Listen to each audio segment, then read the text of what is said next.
Our sun completes its daily orbit between the tropics of Cancer and Capricorn. This path is predictable. Therefore, one can also determine one's own position with great precision. But first, one should know the dimensions of our Earth. The equator has a circumference of 21,600 nautical miles. The sun travels 1 degree around the North Star in 4 minutes. 1/60th of a degree is 1 minute of arc. That corresponds to 1 nautical mile, or, converted, 1.852 kilometers. At 60 nautical miles per degree, the sun travels 900 nautical miles across the equator in 1 hour at the equinoxes, 21,600 nautical miles a day. Toward the north, the circumferences of the circles decrease. Toward the south, they increase. On a flat Earth, therefore, the distance from the North Pole to the equator is a radius of 21,600 nautical miles. That is approximately 3,438 nautical miles. On a ridiculous spherical Earth, this distance would be extended to a quarter of the equator's diameter, or 5,400 nautical miles. The distance between 2 degrees of latitude is approximately 38.2 nautical miles, or 70.74 kilometers, and not, as spherical geometry tells us, 60 nautical miles or 111.12 kilometers. The sun's altitude is approximately 4,050 kilometers. This can be easily calculated by multiplying 70.74 kilometers by the tangent of 89 degrees. For smaller angles, you get different results. Atmospheric refraction makes the sun appear lower than it actually is. This correction table for sextant measurements can be found in the Nautical Almanac. The steeper the measured angle, the smaller the correction factor. The sun remains at a constant altitude. If its altitude were to change, the measured angles would also change. Navigation by triangulation would therefore be impossible, since the latitude cannot be determined. The closer one is to the zenith, the steeper the angle becomes. The maximum distance is 90 degrees of latitude. At this distance, the sun is on the horizon, or depending on atmospheric conditions, is just setting. The latitude can therefore only be determined at noon, when the sun has reached its highest point in the sky, because it is then closest to us.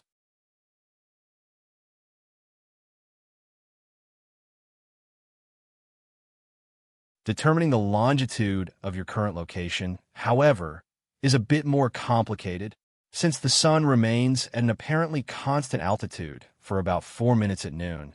The so-called noon method is used to determine longitude. This requires the exact time, and you must know how far ahead or behind the sun is relative to 24-hour standard time. This value is called the equation of time. Around November 3rd, the sun is 16 minutes and 27 seconds ahead. Conversely, around February 10th, is 14 minutes and 10 seconds behind. That is a little more than half an hour over 3.5 months. One determines the angle of elevation at any time before the meridian passage. Then one waits until the sun is again at the previously determined height and records this time. The mean time is calculated from the time difference between the two measurements. For example, the equation of time on November 3rd is plus 16 minutes and 27 seconds. This value is added to the determined time. When the sun completes a 360-degree rotation in 24 hours, this gives the hour angle relative to Greenwich. So we are at 19.11 degrees west longitude.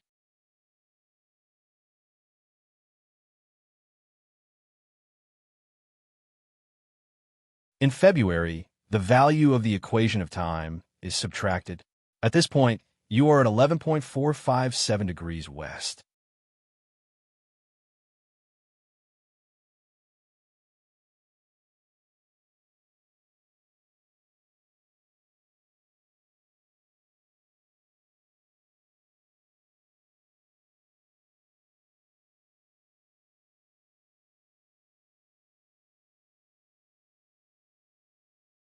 The difference is very clear when comparing the two calculations. If you do not take the equation of time of the sun into account, the entire calculation is incorrect.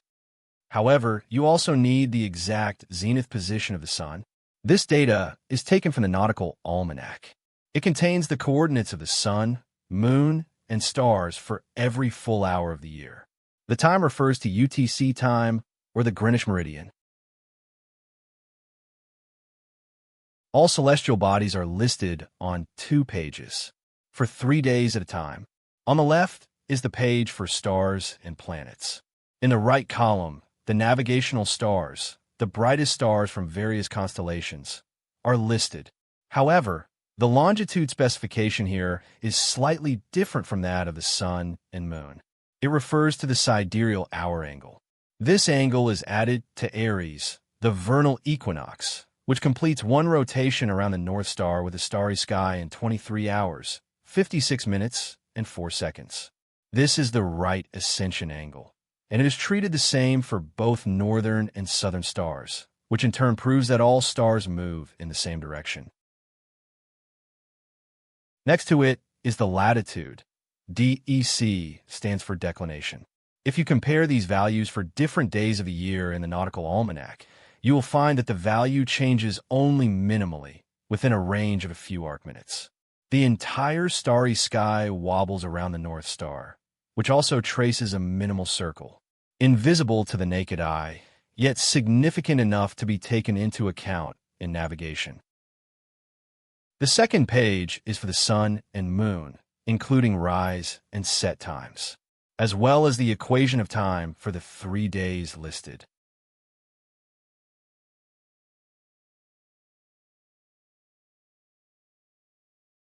It's stated very clearly here on the left margin. Sun is running fast.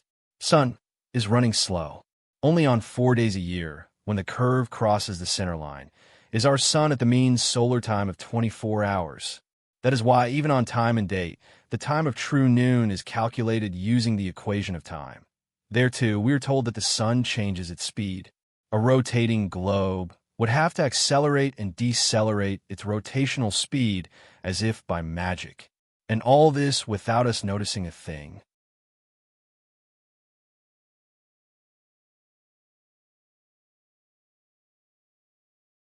The anomalima is caused by this temporal deviation. If the sun were at standard time throughout the entire year, we would see only a straight line in the sky as the sun wanders between the tropics. Further proof that the Earth is flat and motionless.